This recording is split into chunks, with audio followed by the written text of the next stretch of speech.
Aê! Gibbon, como é que você tá? Agora sim, hein? Agora sim fomos surpreendidos, hein?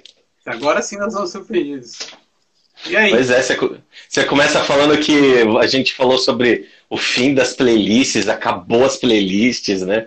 Tipo, phishing, Antes, né, cara? antes de você botar as playlists, botar uma lápide nas playlists, eu queria que você se apresentasse para as pessoas que estão assistindo a gente. Assim, falasse um pouco da sua experiência profissional. Aliás, o Mainá falou muito de você na quinta-feira passada. Eu vi, cara. Mainara é meu mestre Jedi, cara, porque além dele ser um mestre Jedi, ele conhece o lado Jedi da força e o lado Sith da força. Então, ele equilibra bem ali os negócios, cara. Aprendi muito com ele, de verdade. E eu falo isso na frente dele publicamente. Ele é o Bom, Obi-Wan Vader, né? cara, vou te falar. Eu aprendi com ele as coisas mais incríveis do music business e, sem dúvida alguma, é meu mentor, cara. Então, Maná, te amo. Há quanto tempo você tá no OneRPM e o que a OneRPM exatamente faz? Quais Bom, as inovações que a OneRPM trouxe para a indústria, que você diria? vamos lá. Eu estou à frente da ONPM há um pouco mais de 8 anos. Eu estava, inclusive, vendo agora aqui. Antes de eu começar a trabalhar com o Emmanuel, quando a gente se juntou e começou a fazer esse trabalho junto, eu já tinha uma conta no ONRPM, isso que era mais engraçado, porque eu fui conhecer a ONRPM por causa de uma necessidade que eu tinha do meu selo, que eu precisava colocar música no iTunes, que chegou no Brasil em dezembro de 2011, e foi aquele alvoroço, e eu falei, preciso me resolver, e aí eu fui atrás disso, e a ONRPM foi, já naquela época, foi a melhor escolha que eu julguei para colocar o meu catálogo. E desde então tem sido a minha casa, a minha experiência, o meu amor, a minha paixão, a minha família quase, há 8 anos. Mas são quase 25 anos, Sérgio, de dedicação exclusiva ao mundo da música. Eu comecei aqui no ABC, né, minha terra, montando rádios comunitárias, por assim dizer, né, para a gente ficar um nome mais bonito. Mas eu sempre fui muito envolvido. Passei pelas grandes gravadoras, a própria Polygram, Universal, Abril Music, EMI, muitas delas com o Maenar como meu chefe querido. E vi, sabe, o ápice da indústria musical no final dos anos 90, a mudança, essa revolução tecnológica e a indisposição que a tecnologia causou nas gravadoras. Até que em 2005 eu decidi sair desse mercado tradicional como executivo da música, sair das grandes gravadoras para montar a Tubro Music. Eu já tinha uma experiência independente muito boa com o Ludov. E aí eu fui montar tudo, lancei vários artistas como Lipstick, Xamã, Rock Rocket, continuei trabalhando com o Ludov por um tempo e fui entender o outro mundo da música, sabe? Um outro lado muito foda que eu achava, que a música, você podia ser independente e, mais do que isso, se manter independente. E eu acreditei nisso por muitos anos, foi inclusive como despertou meu interesse por tecnologia e pelo digital, porque eu via que eu podia fazer artista simplesmente vivendo nesse mundo digital. E o primeiro exemplo disso foi o Ludov junto com a Lipstick, porque a gente fazia artistas que estavam fora das grandes mídias, ou seja, não tocava em rádio maravilhosamente bem, não era aquele sucesso esplendoroso de imprensa, de rádio, de TV, ou seja, a grande mídia tradicional. E no digital, a gente com um download de MP3, Fotolog, Flogão, Orkut, MSN, a gente conseguiu criar artistas e conseguiu gerar uma demanda por eles.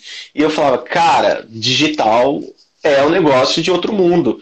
Eu lembro com a própria Lipstick, foi um dos primeiros artistas a bater 1 milhão de views num clipe, isso em 2007, quando não tinha esse volume todo de gente. E aí eu apostei demais nisso, fui nisso até 2010, em 2010 para 2011 eu tive uma experiência de gerenciar a loja de música da Clara, através de uma integradora que eles trabalhavam, que era a Sportcom, e aí nesse meio tempo eu já nesse mundo de streaming, download, já acreditava que era o futuro. Eu me associei com o Emmanuel, a gente montou a NRPM numa garagem aqui, e desde então fomos crescendo, fomos trabalhando mais ainda a companhia, até chegar ao que é hoje, que não somos mais uma distribuidora digital, eu falo isso para todo mundo. A gente se chama de desenvolvedora digital. Mas o melhor classificação foi que uma vez um amigo meu jornalista me encontrou no Rio de Janeiro e ele falou: ah, você é tipo o Uber das gravadoras? Você disse isso. E eu achei a coisa mais sensacional do mundo. Isso foi acho que em 2015 que a gente se encontrou. E eu falei, cara! Bola, não foi? Foi, cara. Foi isso mesmo. Foi isso mesmo. Mas eu achei essa a melhor definição do que é um NPM. É que a gente não usa publicamente, mas contigo eu posso usar hoje. Somos tipo o Uber das grandes gravadoras, cara. Porque e aí estamos aqui. Ela viabiliza, não é isso? Se você é um artista independente e quer trocar, quer tocar, botar a tua música nas plataformas de streaming, você aciona o OneRPM, é isso? Exato. A gente começou tecnicamente dessa maneira. Ou seja, uma ferramenta técnica. Você aperta o botãozinho aqui, música processa, aparece lá, faz o caminho de volta com o dinheiro e manda bala nisso. E nos 2 primeiros anos, era muito o que a gente acabava fazendo, porque a integração técnica era extremamente difícil. Hoje já é um pouco mais facilitada, tem um monte de outras empresas que fazem isso. E desde 2015 para cá, a gente decidiu não fazer só mais isso. A gente decidiu realmente pegar a música, fazer isso que você falou, que é apertar o botãozinho, aparece lá nas plataformas streaming, pega o dinheiro, devolve. A gente começou a se dedicar a alguns conteúdos, alguns artistas, alguns selos, a realmente desenvolver esses caras, a manter esses caras independentes. Porque o que estava acontecendo aí era o artista vinha, usava a gente como quase um berçário para poder crescer, explodir, e depois disso ele ia para uma grande gravadora, porque era seduzido por uma proposta financeira, ou um trabalho de marketing, ou qualquer outra coisa.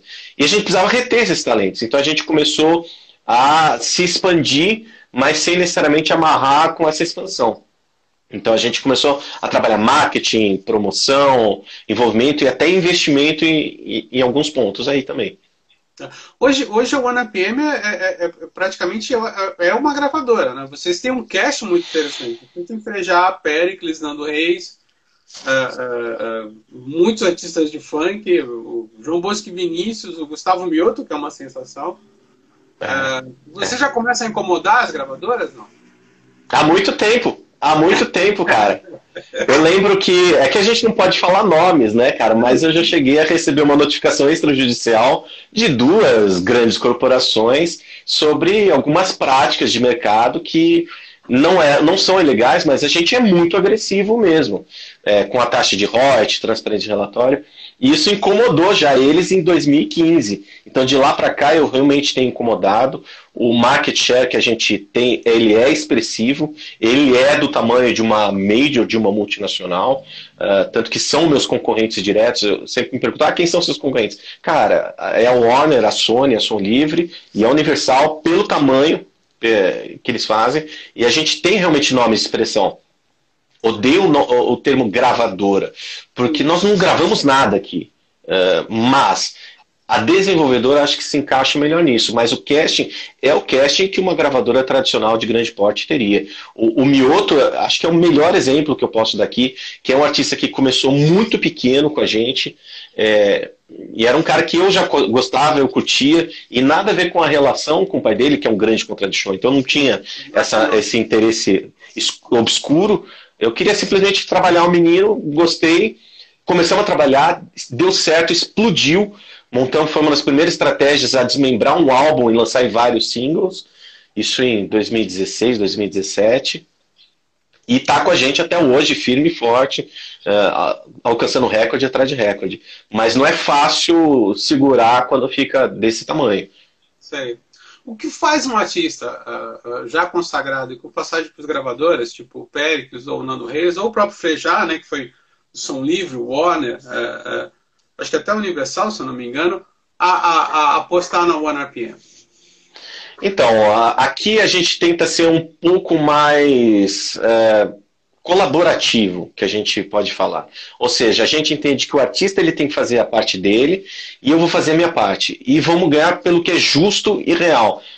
Então a gente pega uma pequena porcentagem do negócio do artista e só dentro do âmbito digital, sem aquele negócio de 360, tem participação em show, em publicidade, em sincronização. A gente faz a nossa parte, ou seja, eu entendo que o meu trabalho aqui é olhar para o mundo digital, é fazer uma boa distribuição e uma boa promoção dentro do possível disso, ou seja, sem grandes loucuras. Então não tem uma interferência artística. A interferência artística é um negócio que incomodou os artistas por décadas no Brasil. Então você tem que fazer isso, você tem que seguir aquela onda. A gente não, a gente lança o que o cara quer. Se o cara me perguntar o que você acha, a gente vai dar a nossa opinião, a gente vai dar a nossa orientação e até um direcionamento. Mas essa liberdade artística, a gente deixa o cara muito confortável, a gente deixa o cara muito confortável com a transparência de relatórios, que eu vi isso em gravadoras quando eu trabalhei, e eu como selo já tive muitos problemas em gravadora do relatório não ser do jeito que eu preciso. Não vou falar que era X ou Y, mas não era do jeito que eu precisava. E o artista, ele precisa ter um pouco desse feedback, desse retorno. Porque o relatório, ele não é só financeiro, ele é analítico. É para saber se o trabalho artístico, a escolha de repertório, ou o trabalho de marketing do divulgador que ele está pagando, está dando resultado. E mais rápido, não esperar, às vezes, 3, 4, 5 meses. Ele quer uma coisa muito mais rápida. Então, esse tipo de coisa, quando a gente entrega, traz essa satisfação. E é óbvio que toda a expertise meu, de os mais 120 pessoas que tem na equipe da ONRPM, pesam para que o cara fale, ok, eu estou num lugar que me entende e que vai me ajudar daqui para frente, cara. Então, essa eu acho que são as principais escolhas que o cara acaba vindo para cá. Mas não faz falta essa posição de A&R que tinha na gravadora? Apesar de que, aproveitando que o nosso amigo Mr. Dan está aí, eu sei que eu e você pesamos para a mudança significativa de estilo de um disco da Vanessa Camargo, né? Isso é verdade, isso é verdade. Eu e você somos provas reais e vivas de que esse trabalho novo dela é desse jeito, né, cara? Sim, sim. O diagnóstico que eu dei foi o mesmo que você deu, né? Que a gente achou o disco sertanejo demais. É isso, Mr. Jones. A gente podia ter falado isso ou você vai me processar amanhã?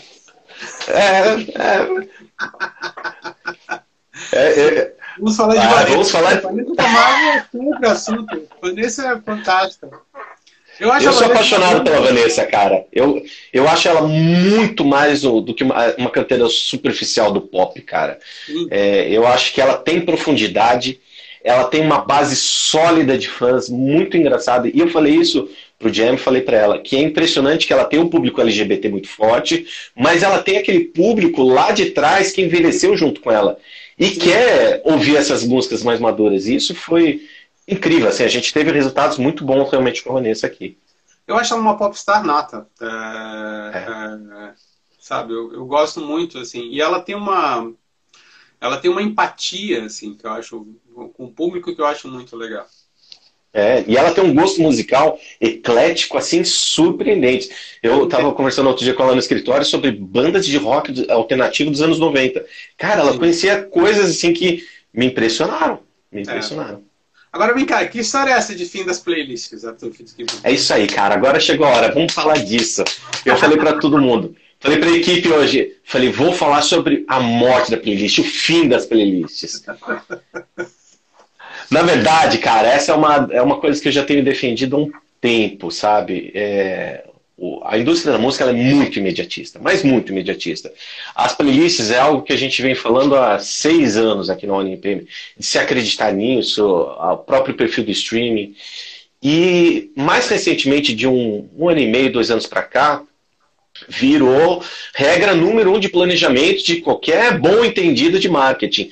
Temos que estar numa playlist bombada, porque isso aí resolve todos os nossos problemas. No começo não era uma pressão tão absurda, tão surreal. Hoje é um negócio assim completamente sem medida. O cara quer estar numa playlist e todo plano de marketing só faz sentido se haver uma entrada em playlists editoriais das plataformas. Então é assim, as pessoas começam a fechar, seja com a ONRPM, com a Sony, com a Warner, com a Universal, qualquer outra empresa, se o cara fala, você vai me colocar na playlist tal, vou ser capa da playlist, então eu fecho com você.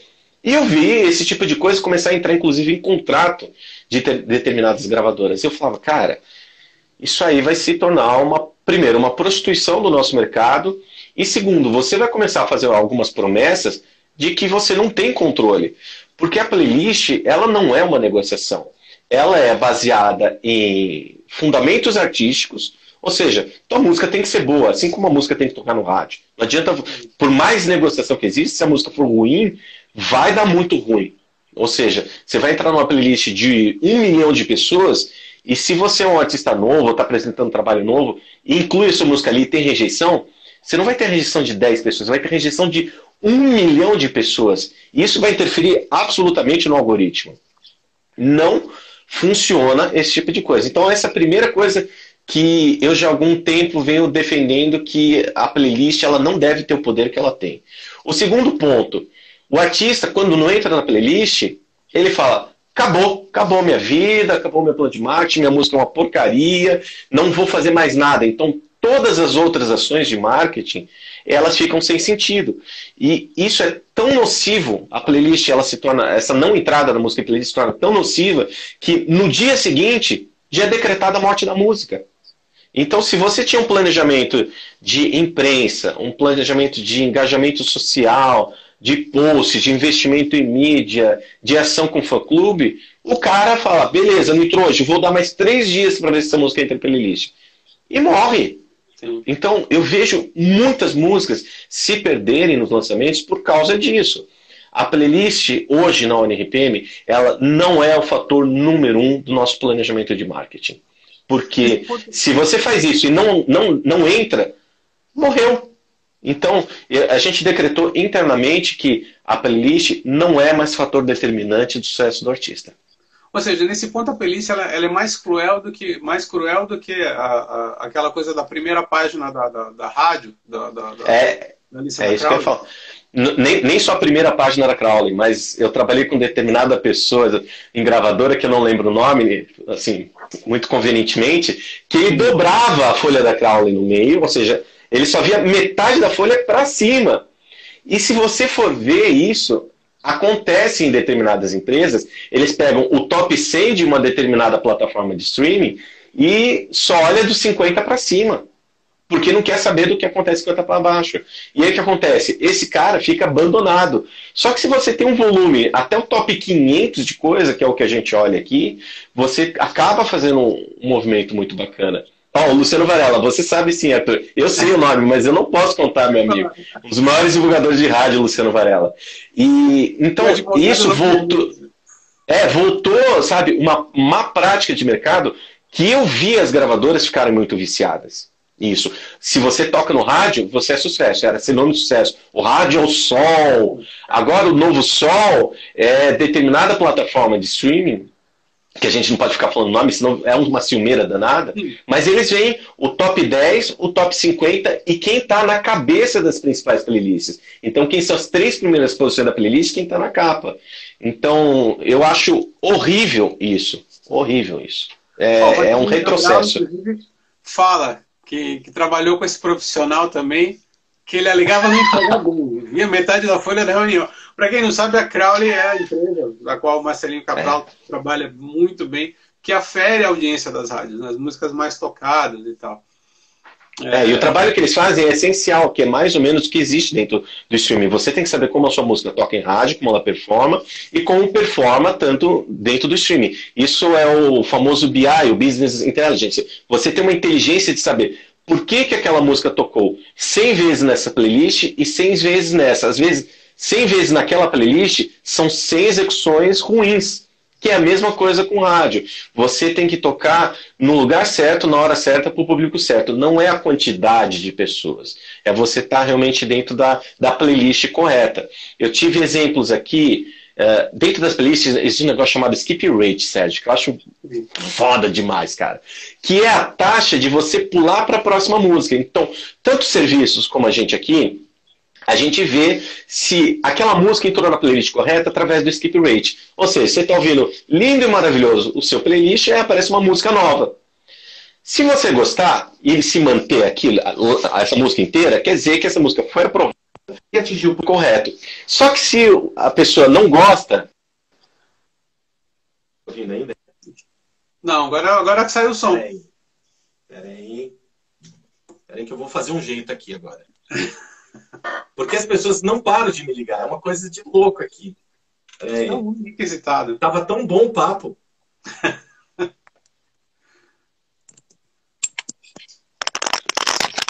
Vamos ver.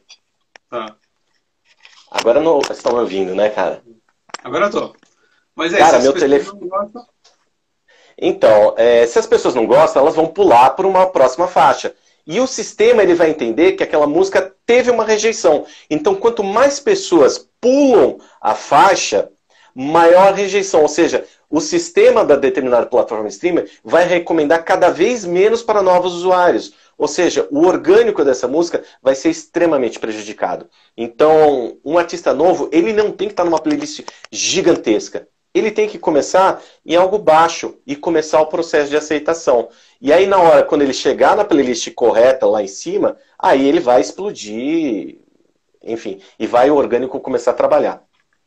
eu acho curioso porque você, por exemplo, assim, você tem grandes artistas que têm grandes sucessos a Marcelinho na primeira fila de todas as lives. Não, Marcelo, você sabe quando você tá abafando quando o Marcelo Castelo Branco tá aqui. Cara, Castelo Branco foi meu chefe na Universal, Foi? aprendi demais com ele. Marcelo, te amo, cara. A interação dele com o Mainá na quinta-feira foi uma das coisas mais bonitas que eu já vi. Agora, eu acho curioso porque assim, você tem artistas que não estão em playlist, por exemplo, para citar uma banda alternativa como Super Combo, que lota lugares e você vê muitos artistas, né, cujo nome eu prefiro não falar, tipo Anitta, que estão nas primeiras colocações e você não vê assim sucesso de público, por exemplo. Né? Nesse ponto, essa coisa da playlist ela é muito enganosa, né, também, né? Assim, tanto que se aquela velha prática que a gente viu acontecer em meios de mídia tradicionais, de espaço, migrou também para o digital. Então você tem a locação de espaço. Só que isso também é extremamente prejudicial. Tem artistas que, eu vi outro dia, a gente consegue ver a taxa de porcentagem de uma música em playlists editoriais e em playlists de algoritmo. Se eu vejo que esse artista tem 80% ou 90% de participação no playlist editorial, me bate uma bandeira amarela ou às vezes até uma bandeira vermelha. Porque na hora que essa música sair dessa playlist editorial, ela praticamente tem a morte decretada. Eu prefiro muito mais o artista que tem 70%, 80% do tráfego numa playlist de algoritmo. Ou seja, está tendo aceitação, está tendo uma repercussão e a taxa de skip rate dela, ela é mínima. Ou seja, as pessoas realmente estão ouvindo. E isso é uma coisa que os artistas precisam ter noção, que não é a quantidade de playlists, mas a qualidade do público que você está angariando ali. Então, a curva correta é quando ela está assim, não quando ela sobe, se mantém e depois cai. Então, tem artistas que a gente descobre que vão ter 600, 700 mil plays por dia em determinada plataforma de streaming, como foi esse... esse nome de música de funk é um negócio de louco, cara. Acho que mas é na raba toma tapa, ou dá um tapa na raba. É isso. Cara, essa é uma música que explodiu, assim, e não foi através de playlists. Ou seja, a playlist não é fator determinante de sucesso já faz um tempo, mas agora a gente pode provar. Por quê? O algoritmo dela, entendeu? E o sucesso veio de outras plataformas que convergiram para dentro disso. Você tem uma coisa inversa também. Eu lembro, me corrija se eu estiver errado, mas, por exemplo, aquela música do Gabriel Diniz, a Jennifer, que foi para cima em todas as playlists em rádio um mês, aí no mês seguinte não estava nem entre as 100, eu acho. Assim. Exato, exato. A rádio, ela é extremamente complementar com o que existe no streaming. Então, se você quer ter um sucesso na playlist, faça um bom trabalho de rádio. A rádio, ela é tão determinante quanto um bom posicionamento dentro do digital. Quando tudo caminha, você acaba tendo um sucesso consistente. Você consegue trabalhar por 6 meses, 1 ano, aquela canção. Senão você tem aquele pico e depois você cai de novo. É a mesma coisa se você trabalha só rádio ou só digital. Você precisa ter realmente ser um plano de marketing integrado. Qual é a solução, então? A solução é o artista começar a trabalhar a música muito antes do lançamento. É ele estar preparado para quando essa música chegar no digital, haver um convite para entrar numa playlist. E não uma pressão. Então é você fazer um bom trabalho com o seu público, de o público saber e estar preparado para receber aquela música. Você começar um trabalho de divulgação em rádio muito antes do digital. 2 a 3 semanas antes, para você ter a procura. Nesse tempo, você pode fazer o processo de pré-venda. Quando você faz a pré-venda, você começa a alimentar um algoritmo das plataformas suficiente para quando o editor de determinada plataforma, ele vai olhar e falar, olha como tem procura nessa música aqui, olha a taxa de aceite, a taxa de inclusão na biblioteca particular dessa pessoa. Aí, há o convite efetivo da playlist. E aí você tem a coroação de um bom trabalho. O que 99% dos casos não acontece, Sérgio, é isso. O artista, ele chega com a música e fala, hoje é segunda-feira, eu quero lançar essa sexta. Mas espera aí, você tem a capa? Não, vou te entregar a capa amanhã de manhã. Aí ele entrega amanhã de manhã, entrega na quarta. Aí você vai pedir o ISRC dele. Ele, tô fazendo. Aí entrega sem informação de compositor. Aí no final você tem tudo pronto na quarta noite para lançar na sexta. Aí, cara, é um se vira nos 30 desgraçado. Então quando você... Preparar, né?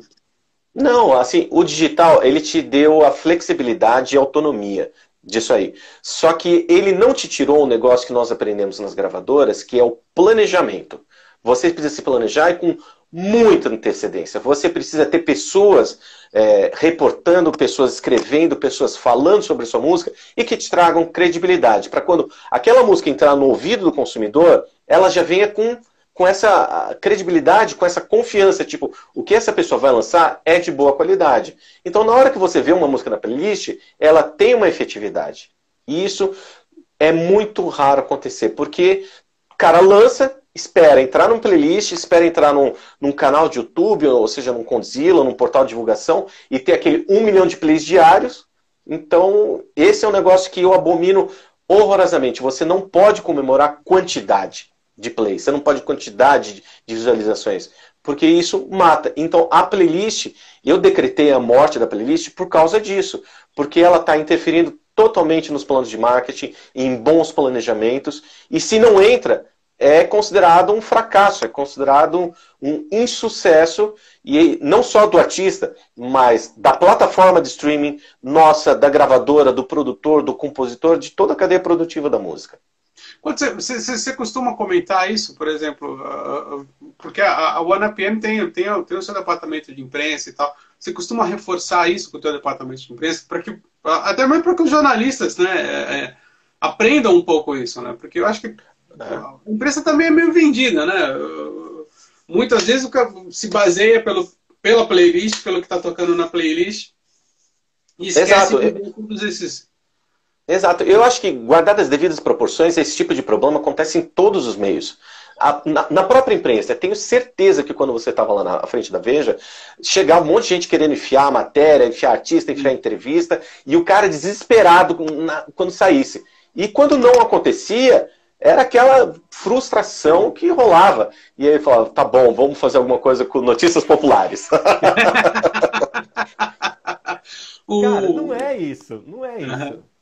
É uma construção.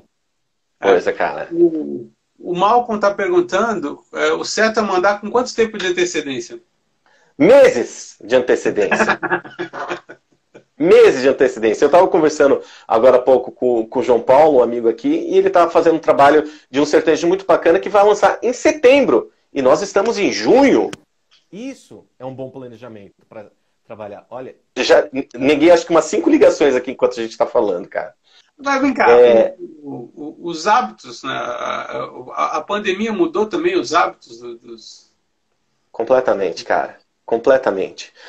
Como a gente tem um volume muito grande, são quase 400 mil artistas que a gente distribui na ONRPM, é um volume que dá para falar, eu conheço o mercado brasileiro e eu posso fazer esse comparativo. Quando iniciou a pandemia, Sérgio, sabe que a primeira coisa que a gente pensou foi, putz, vai ter uma explosão de consumo, vai todo mundo ficar em casa ouvindo música o dia inteiro. Sim. Aconteceu uma coisa um pouco diferente disso. A gente quintuplicou o volume de lançamentos, ou seja, a gente está com quase 5 mil lançamentos diários. Quando a gente fala lançamento é single, EP, álbum, isso por dia. Ou seja, está se despejando muito conteúdo, muito porque os artistas estão em casa, os produtores estão em casa, todo mundo está produzindo igual louco. Essa foi a primeira coisa doida que aconteceu. A segunda é que a gente viu muito mais consumidores adentrando o mercado digital. Então, em todas as plataformas de streaming, de vídeo, tem mais gente, muito mais gente do que tinha no início da pandemia. Então, falou, caramba, mais gente, mais lançamento, vai ser incrível. Só que aquela pessoa que ouvia, sei lá, 50 músicas por dia antes da pandemia, hoje ela ouve 8 músicas por dia. Ou seja, o consumo individual caiu. Só que cresceu o tanto de pessoas e cresceu mais ainda a quantidade de lançamentos. Então aconteceu um processo de concorrência entre o próprio mundo artístico surreal. Então você imagina você disputar um espaço hoje numa playlist com tudo isso de gente, não só que eu lanço na ONIPM. Isso não é um problema meu, isso é um problema geral do mercado. Porque se esse cara não tivesse lançado para aqui, ia lançar por qualquer outro lugar. Então você imagina todo mundo chegando como se fosse num deserto e tem um potinho de água para 15 mil pessoas.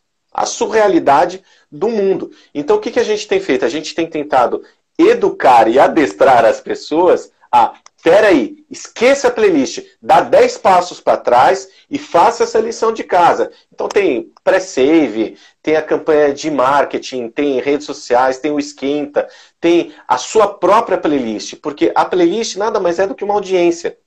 Quando você fala de incluir sua música numa playlist que tem 4 milhões de pessoas, é uma audiência de um terceiro, não é sua. Agora, se você tem uma playlist própria, que você vai desenvolvendo ao longo dos tempos, e tem 3 mil pessoas ali, são 3 mil pessoas só suas. Eu tenho artistas que ouviram isso que a gente falou já há anos, e tem suas playlists próprias com 30, 40 mil pessoas. Há 4 anos atrás, a gente montou a nossa própria empresa de playlists, para eu não depender editorialmente de ninguém. Cara, eu tenho, são 180, 200 playlists que impactam entre 4 e 5 milhões de pessoas diariamente. Mas eu não vou colocar ali por causa de números isso aí. É um número absoluto, mas se um artista grande vier aqui, eu não vou colocar ele na playlist maior. Eu vou começar pela menor, para o algoritmo começar a alimentar. Aí quando chegar lá em cima, a minha playlist continua crescendo, ela não acaba estagnando. Então essa surrealidade, a gente teve que dar 10 passos atrás, reeducar as pessoas para elas controlarem a própria audiência. Tá. O Tanison Lima está perguntando o que você acha das lives. Eu acho que das lives elas vieram para ficar. Primeiro, o artista, ele não consegue fazer 10, 15, 20, 30 shows por mês. Ou é muito, ou ele realmente não tem a capacidade de venda ou de lotar lugares. E as lives estão resolvendo esse problema. Do artista que fazia muito show, agora não precisa fazer tanto show, ele pode ter essa arrecadação, essa monetização, essa rentabilização através da sua live, pode fazer menos shows e equilibrar financeiramente. E tem um palco hoje que o público aprendeu a consumir música nas lives. As pessoas começaram a entender que não é só um show. Você pode fazer alguma coisa temática. Pô, a gente teve uma live Dia dos Namorados com 2 artistas nossos, que é Roupa Nova e Daniel. Eles se juntaram e um cantou a música do outro e foi a coisa mais incrível do mundo. Isso num show, daria para fazer um show. Imagina uma turnê com esses dois. Sim. E a live resolveu. Então as lives, para mim, vieram para ficar. São a melhor forma do próprio artista, principalmente o artista novo, entender como funciona esse engajamento digital. Porque antes ele fazia uma live, ele não sabia o que fazer. Hoje ele sabe que ele precisa fazer uma campanha, uma promoção, um impulsionamento para ter, sei lá, 50, 250 pessoas assistindo a sua própria live. Seja no Instagram, no Twitch ou no próprio YouTube. São todas as plataformas que você está conversando, porque cada plataforma tem um público diferente. No Instagram, a gente assiste assim. No YouTube, você assiste assim. No Twitch, você assiste de outra maneira. Meu filho tá aqui jogando videogame com a gente, vendo Fortnite e vendo o Travis Scott, cara. Aqui na minha frente, cara. Ele não vai consumir live do Instagram, ele não vai consumir live do YouTube. Ele tem 8 anos de idade. Essas são as pessoas que a gente tem que prestar atenção, porque daqui a 10 anos ele vai ter 18 anos e vai falar que live no Instagram e live do YouTube é coisa ultrapassada. Sim. Então essas lives, elas têm que entrar em todas as plataformas que existem. Marcelinho Cabral, grande Marcelinho Cabral, está te perguntando o que você acha do TikTok na música hoje? Se ajuda, se atrapalha? Se é um caminho necessário para um bom planejamento ou uma playlist? Cara, o TikTok é uma das ferramentas mais incríveis que eu já vi na minha vida. Hoje ele está encabeçando os nossos planejamentos de marketing. Seja para fazer uma coreografia, seja para fazer um meme. Porque o TikTok, diferente das outras plataformas de música, não é sobre a música. É sobre o conteúdo. É como você viraliza o conteúdo. Então não é sobre influenciadores. Claro que tem aquelas pessoas com milhões de seguidores. Mas se você faz um bom conteúdo, o sistema do TikTok, ele começa a viralizar o conteúdo. Então você começa a ver aquele conteúdo, às vezes, bombado com 300 mil visualizações de alguém que criou a conta ontem. Isso eu acho louco. Esse Na Raba Toma Tapão aconteceu exatamente esse tipo de coisa. A Tudo Ok, a remix que a gente fez aqui, foi exatamente a mesma coisa. Eu dei uma entrevista semana passada falando que o TikTok ele é a ferramenta mais revolucionária que veio no Music Blues nos últimos 5 anos. Mais do que a própria playlist. Mas pelo fato das pessoas fazerem sua própria coreografia, fazerem seu próprio clipe, é isso? Não, porque ele vai entregar uma realidade para as pessoas utilizando aquele conteúdo. E quando eu falo realidade, pode ser a coreografia, pode ser uma brincadeira de dar um tapa na bunda ou de fazer aquelas edições de vídeo fantásticas que rolam, mas é você encaixar o conteúdo no dia a dia do cara, do telespectador, da pessoa que está assistindo do outro lado do telefone. Então, meu filho tem 8 anos de idade. Ele não sabe fazer a coreografia, mas ele sabe dar risada das palhaçadas que fazem com uma música ali. E esse tipo de coisa é a linguagem deles hoje. Então, é uma interpretação nova de um conteúdo que a gente já viu lá atrás. Ou seja, o videoclipe, o que era? Era uma interpretação do nosso dia a dia, contava a história da música, e por acaso tinha música rolando ali atrás. O TikTok, acho que a gente pode falar que é a nova MTV, cara. O TikTok é a nossa versão do videoclipe, né? Aliás, que saudades da MTV, da época de videoclipe. Saudades da MTV. O Mr. Jan está perguntando se você sabe se existe alguma novidade em relação à monetização do TikTok. Existe sim, já há uma regra, isso ainda está... É uma conversa que já está rolando, já existe uma regra de monetização do TikTok, só que ela é diferente de tudo aquilo que a gente já viu, porque não se paga para o consumo da música, não tem um download de música, um armazenamento offline, ele não é uma loja de música. Mas o TikTok já entendeu que ele é uma das principais ferramentas de exploração da música. Então, se a música explode no TikTok, onde as pessoas vão hoje? Elas vão para o YouTube e vão para o Spotify. Então, a ByteDance, que é a empresa deles, está vindo com a própria empresa de streaming deles. Ou seja, se você gostar de uma música no TikTok, você vai ficar ali dentro já para poder consumir isso aí. Já há alguns testes dessa plataforma rolando. O Brasil vai ser um dos mercados testes a colocar. Essas são informações públicas. Eu só não posso falar o nome aqui. Mas a gente já tem esse contrato firmado com eles, onde vai ser tudo integrado. TikTok, essa plataforma de streaming, e o artista vai conseguir se beneficiar financeiramente dessa exploração. Como toda grande ferramenta de tecnologia, toda nova tecnologia que é criada, há aquele período que você explora, entende, e o mercado começa a absorver, e é quase uma autorregulamentação ali. Falar, ok, como eu pago isso? Porque não é um streaming, não é um play que eu estou pagando, não é um usuário que paga mensalidade, como é as plataformas de streaming tradicionais, e usuário grátis que vem anúncio.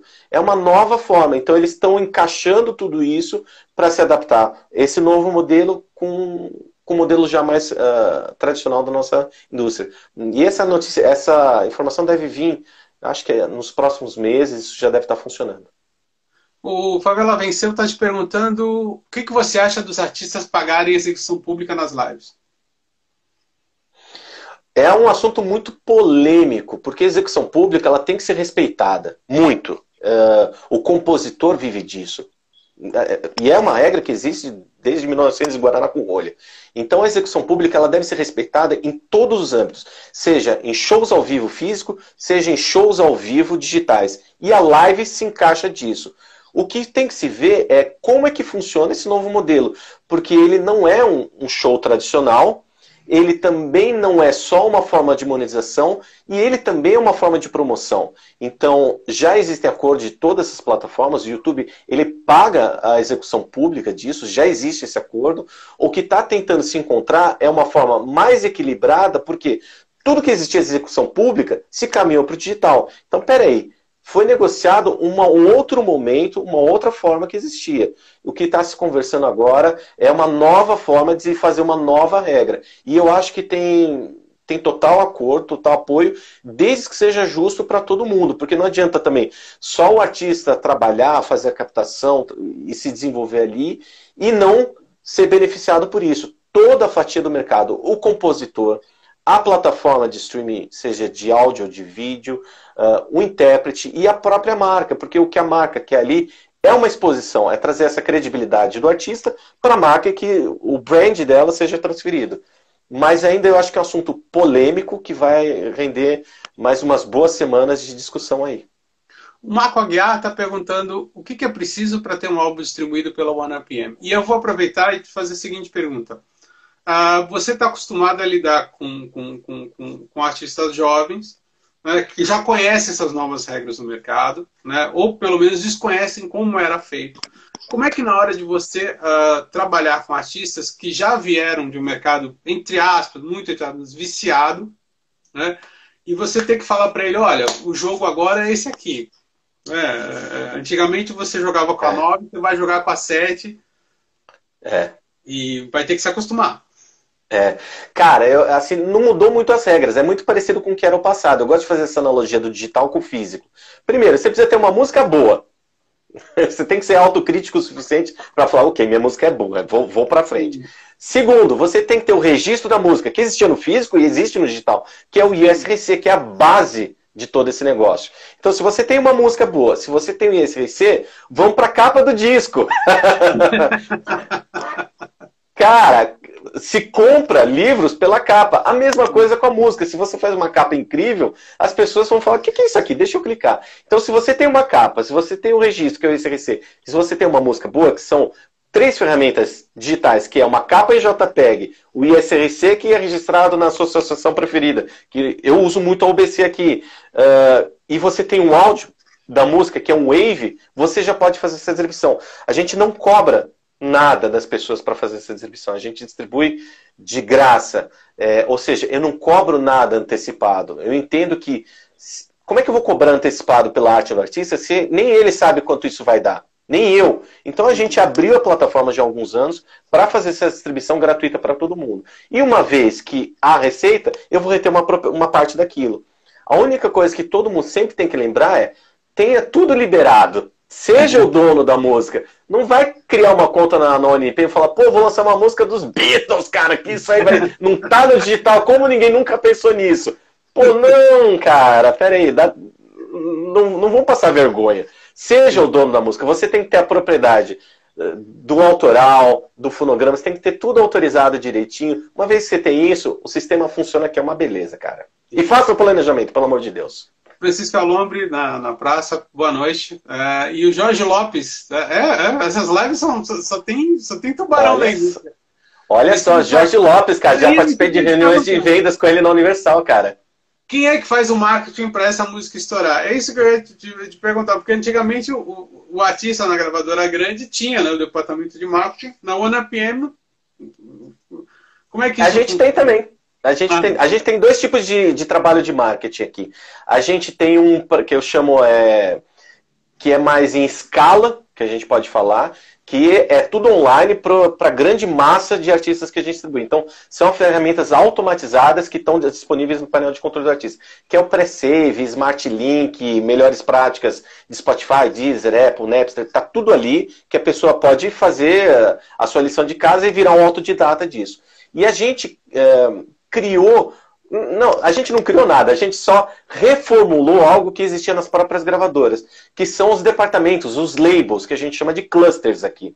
Então eu tenho o cluster de sertanejo, eu tenho o cluster de rock, eu tenho o cluster de rap, o cluster de gospel, onde essas pessoas elas vão pegar os lançamentos prioritários que a gente tem, a gente vai conversar com o escritório do artista e junto com eles a gente vai criar um plano de marketing. Eu do meu lado no digital... E o artista fazendo essa integração das outras coisas que não são digital. Então, vamos fazer isso? Então, a gente já tem uma experiência grande do que dá certo e do que dá errado. Então, quando o artista fala, olha, vamos colocar uma música em playlist, o pessoal do cliente fala, peraí, não, isso não vai dar certo. Vamos fazer essas outras 7 ações aqui. Então, a gente já, muito rápido, é muito prático aqui, fazer isso. Cada artista tem um plano de marketing individualizado. Não dá para você generalizar. mas a gente sabe o que dá mais certo e o que dá menos certo. Então, assim, só brigar por uma posição em playlist no editorial é uma das coisas que não dá certo. Até porque, hoje, graças a Deus, o editorial dessas plataformas faz a pergunta, ok, o que esse artista está fazendo? E se não é convencido, eles não põem playlist. Agora, quais são os casos, além do Gustavo Mioto, os meninos do Francisco Alombre, que são... Adoro. E trabalham conosco, cara, há muitos anos. É um case de sucesso aqui dentro também. Muito bem, pois é. Quais são os maiores cases de sucesso na OneRPM? Tirando o Gustavo Mioto, que aí a gente está falando de um fenômeno. E para quem está começando agora, o que foi feito de interessante na OneRPM, de diferente na OneRPM, para que ele se tornasse um caso de sucesso? Tá, vamos falar de casos artísticos aqui, tá? Quando a gente começou na OneRPM, a gente era a ovelha negra total do music business. As pessoas apontavam pra gente e davam risada. E um monte de gente do business olhava pra mim e falava, o que você está fazendo nisso? Isso é loucura. Sai daí. Assim, pelo menos os 2 primeiros anos foi só disso. Então o que acontecia? Pouquíssimos artistas de grande expressão fechavam com a gente. Porque havia desconfiança, era uma empresa pequena, mas a gente conseguiu convencer alguns. Mas eu acho que tem um caso aqui que é um caso incrível, porque a gente não conseguia ir nos artistas grandes. Então, eu pensei aqui, era só eu e um menino na época que me ajudava. Falei, vamos procurar aquela música de periferia, que vive à margem da sociedade, que em 2012, 2013 era o funk. Ninguém dava a mínima bola pra funkeiro, cara. E eu falei, pô, o funk é legal, é bacana, tem um monte de coisa doida aí, e não tem organização nenhuma. E a gente começou a assinar com um monte de gente, um monte de escritório de funk, sozinho, porque não tinha ninguém mesmo trabalhando. E eu lembro da gente ter conversado com o escritório, que era Máximo, e a gente começou a trabalhar com a Máximo, foi incrível. E aí a gente chegou no Condzilla. O Condzilla era um canal de YouTube de um cara que fazia videoclipe, mas que fazia uns clipes incríveis, cara, incríveis.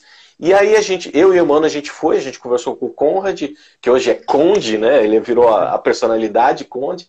E a gente começou a trabalhar, acho que quando o canal tinha... Não sei se tinha 1 milhão de inscritos ali, cara. E a gente começou a desenvolver esse trabalho com ele ao longo dos anos.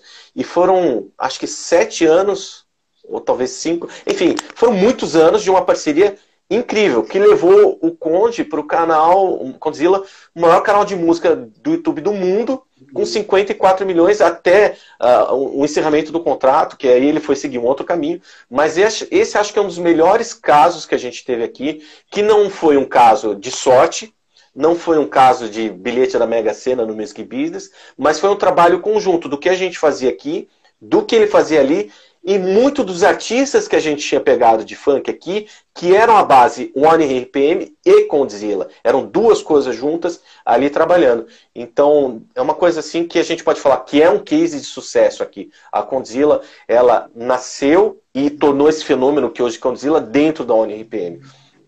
Mas mais do que isso, há um outro case de sucesso que não é tão evidente, tão artístico assim, que é a própria plataforma interna nossa. Que ela é 100% feita por programação da gente. Nós somos uma empresa que não deve a nenhuma corporação de fora, nenhum banco, nenhum multinacional, é interno, e tudo que existe dentro da plataforma OneRPM foi escrito o código aqui, foi feita a programação pela gente mesmo, pelos funcionários, pela equipe OneRPM, e faz com que a gente tenha uma autonomia surreal de conhecer o mercado. Então, eu sei, aqui na OneRPM a gente consegue identificar um sucesso antes do sucesso ser um sucesso. Ou às vezes até antes da música ser lançada. Então a gente tem um Power BI aqui que identifica isso antes da música ser lançada. É incrível, mas a gente já sabe que tipo de tendência vai estar estourando no mercado. Então, quando começou a pandemia, Sérgio, a gente fez o estudo de olhar os analíticos e tudo que a gente tem para saber o tipo de música e até o tipo de conteúdo musical de letra que vai funcionar até o final do ano, porque a gente sabe que essa pandemia ela vai durar pelo menos mais um ano. Essa quarentena que a gente está vivendo não vai terminar tão cedo. Então a gente já sabe que público e que tipo de música vai ser lançado e vai ter o melhor resultado. Claro que não estrondosamente, nem tudo, mas que o mercado está se direcionando mais. Essa eu acho que é um case de sucesso da OneRPM, porque às vezes as pessoas perguntam, cara, como eles conseguem chegar antes nesse sucesso? Como é que eles conseguem ter tudo isso? São as ferramentas internas que a gente desenvolveu. A Cecília Bantes está perguntando se os contratos da OneRPM são diferentes com os grandes artistas, né? Tipo os que o Au faz com uma curadoria antes. São. A gente tem contratos individualizados para o que o artista precisa. Então, se eu preciso de um artista, se eu tenho um artista que precisa de um monte de coisa nossa, a gente faz um contrato personalizado para ele naquele sentido. Se eu tenho um artista que não precisa de nada, além de uma simples distribuição técnica, eu dou outro tipo de contrato. Faço investimentos, se fizer necessário. Se eu vou participar desse artista com uma porcentagem maior ou menor, a gente vai se adequando. Exatamente para a gente ter essa autonomia e independência, ou seja, se eu e o Emmanuel, ou o André e a Isabel, a gente decide que a gente vai fazer daquele jeito, amanhã a gente está trabalhando desse jeito. A gente não precisa pedir bênção para Miami, para Londres ou para qualquer outro. Não, somos os donos e a gente tem essa autonomia para fazer o contrato que a gente quiser. A gente já chegou a fazer contratos onde eu ganho 90%. E também já houve o inverso, de eu pagar 90%. Tudo vai depender do que é confortável para o artista. Claro que tem que ser uma via de duas mãos. Não, tem que ser saudável para todo mundo, senão realmente não faz sentido. Eu apelo um pouco, querendo essa pergunta, apelar um pouco para o teu background como grande conhecedor de música que você é.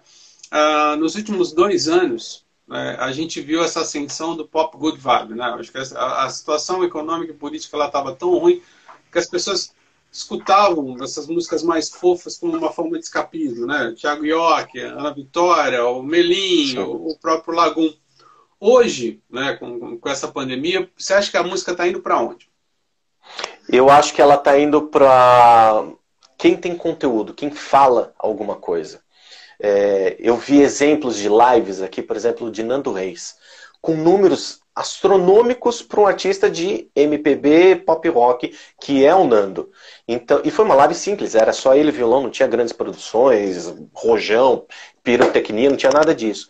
Então, o que a gente tem visto que as músicas com conteúdo que ela fala com a família brasileira, elas têm realmente andado muito mais. Então, quando você consegue entregar uma música de conteúdo, claro que você sempre vai ter as músicas de consumo rápido, urbano, que a gente fala, que é o cara que é da loucura, do esquenta, da bebida, do toma tapa na raba. Isso sempre vai acabar existindo, mas são muito pontuais e ainda mais nesse momento de quarentena, são cada vez mais pontuais. Os artistas que têm essa consistência de conteúdo, então o trabalho do compositor hoje, ele se tornou muito mais evidente e muito mais valioso do que era antes.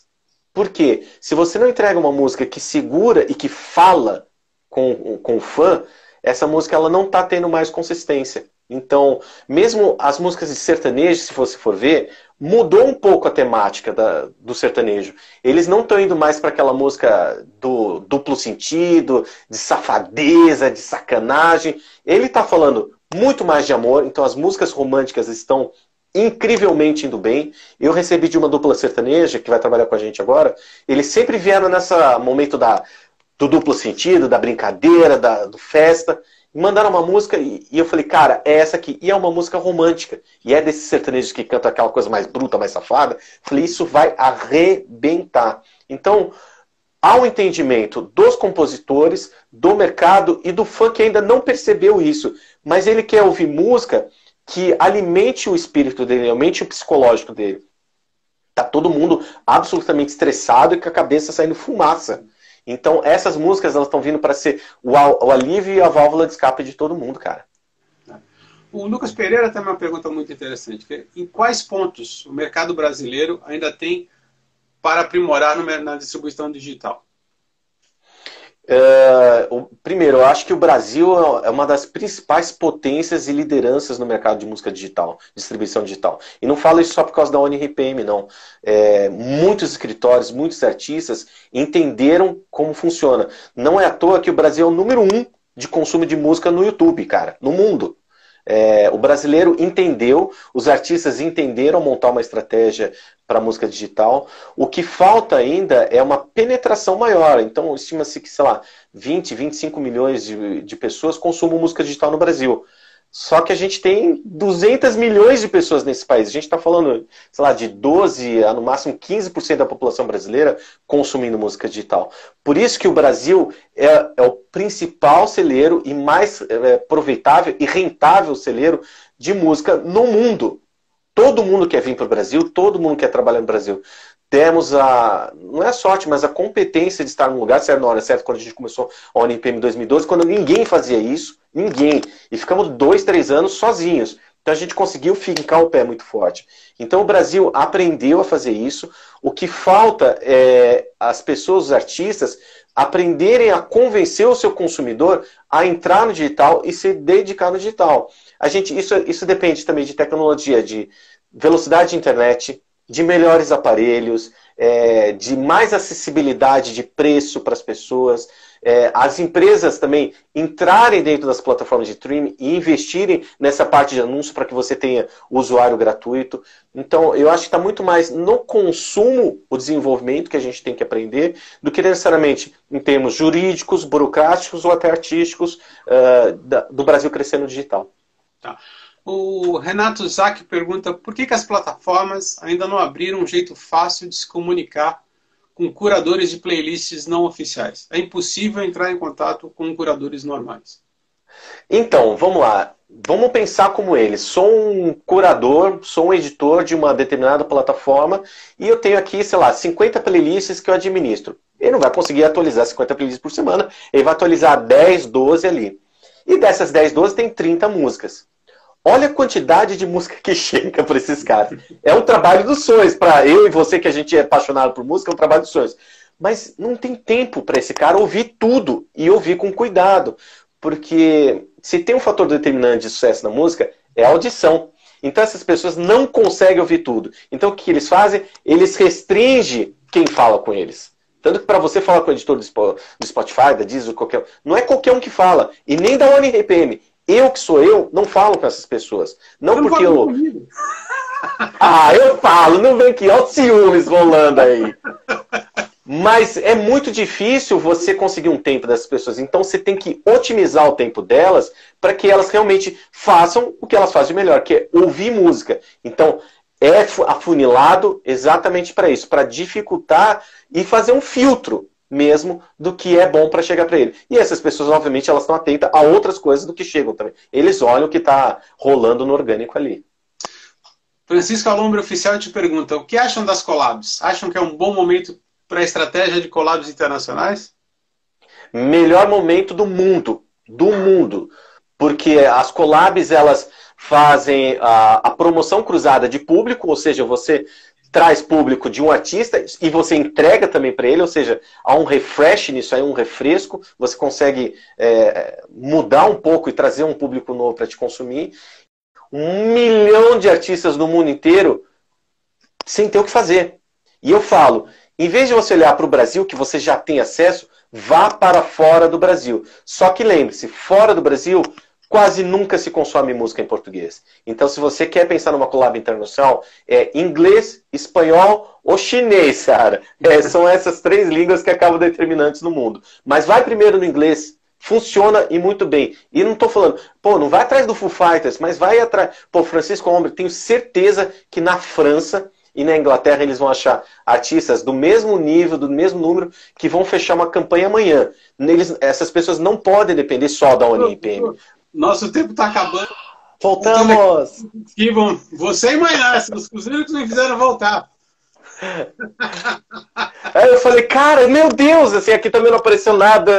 A Alexa me traiu, eu tinha programado o alarme e ela...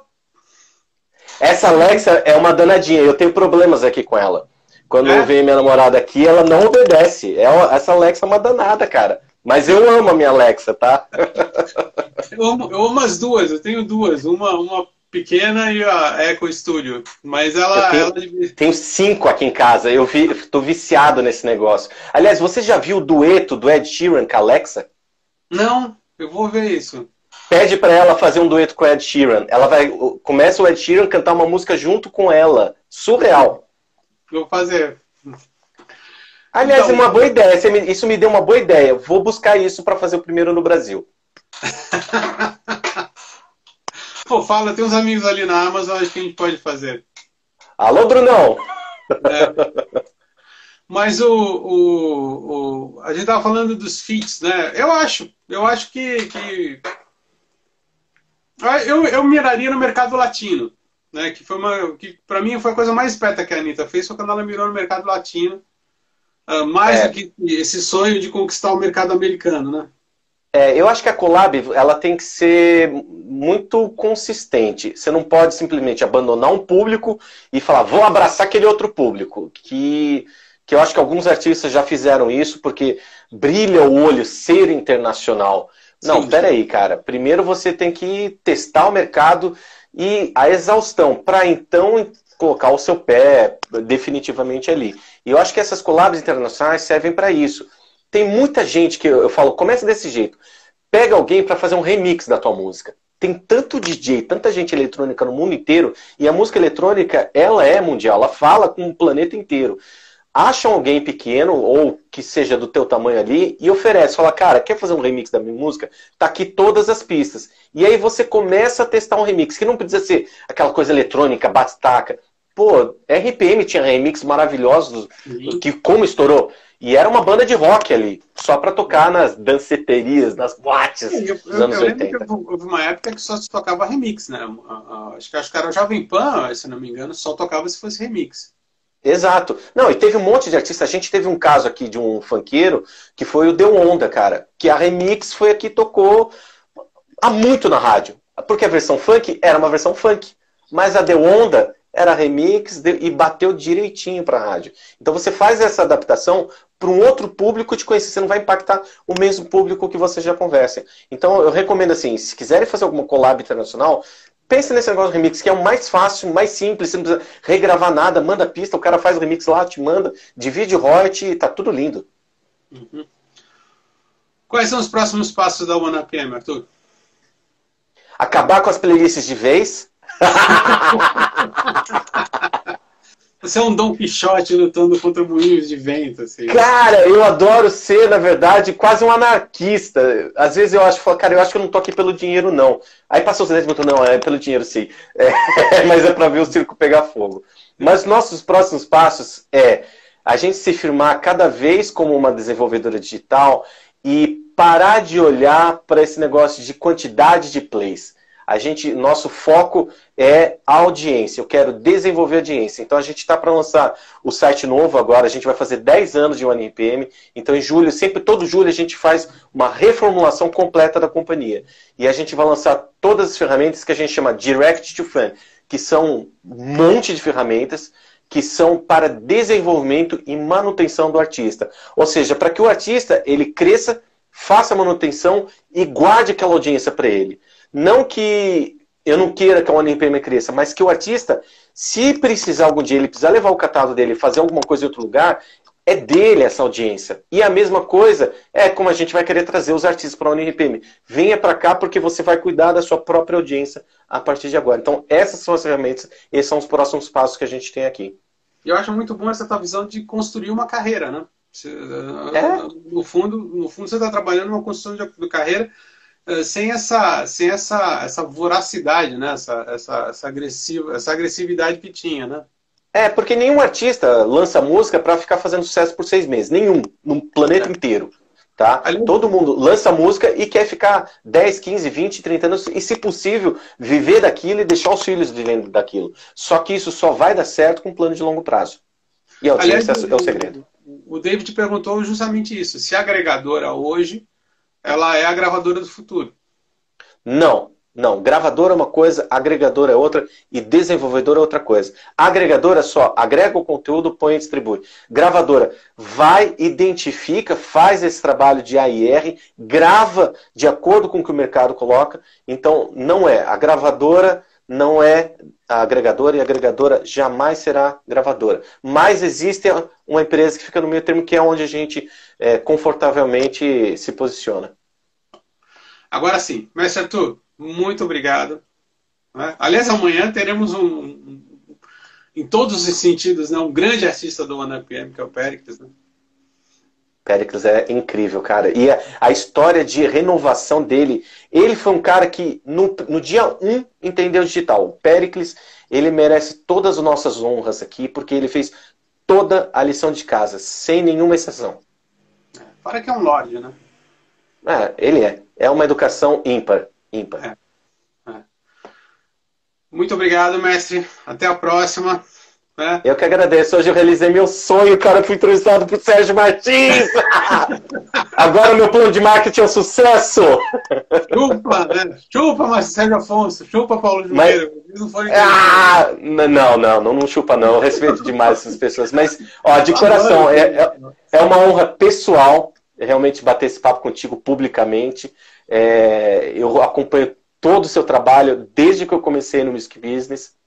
Há um tempinho, muito antes da Veja, a gente já falou de outros jornais aqui, e eu acho que o trabalho que você está fazendo, cara, é ímpar, de verdade, porque é muito difícil no Music Business você ter bibliografia sobre o nosso trabalho. E o que você está fazendo é uma documentação e uma educação para essa nova geração de executivos e até de artistas que são executivos da música. Então, essas tuas lives, eu estava assistindo com muito cuidado, a do Castelo Branco e a do Condzilla. Cara, aquilo vale mais do que qualquer um desses cursos loucos que a galera fica vendendo no Instagram, que, aliás, eu recomendo. Não comprem cursos, estudem. Essas lives são mais valiosas do que pagar R$700 num curso de um conteúdo que está disponível com pessoas de alto calibre. E o que você tem feito é um benefício, é um serviço prioritário para a música brasileira. Não é só um processo de entrevista, não, cara. Saiba disso. E fale isso publicamente para que as pessoas saibam. Muito obrigado pelo tempo e pelo convite. A do Simas também, acho que foi um grande momento. Foi. Não, o Simas, eu e ele é um caso de amor de longo tempo, cara. De quando ele empresariava o Polexia e eu o Ludov, cara. Arthur, mais uma vez, muito obrigado. E até a próxima. Valeu, obrigado, Sérgio. Parabéns. Obrigado a todos pela audiência. Tchau, tchau.